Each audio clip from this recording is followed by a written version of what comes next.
বৌমা শাশুড়ির এই ঝগড়ার প্রধান কারণ হচ্ছে জেনারেশন গ্যাপ, ঠিক কিনা?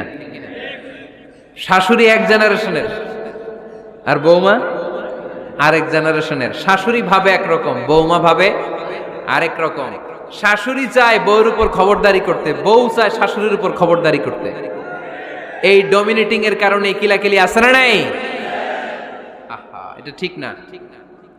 আমার শাশুড়ি মায়েরা যারা আছেন, প্রথমে শাশুড়ি দিয়ে শুরু করি। আমার মাইকের আওয়াজ যে ঘরগুলাতে যায়, আমার শাশুড়ি মাদেরকে বলবো, বউদের উপর অত্যাচার করবেন না। ছেলেরে প্রশ্ন করে, তোর কাছে তোর বউ বড় না আমি বড়? আছে না নাই? এটা একটা প্রশ্ন হইল। তোর বউ বড় না আমি বড়? দুইজনেই বড়। তো এক ছেলে সুন্দর উত্তর দিছে, আমার কাছে ভালো লাগছে উত্তরটা শুনে।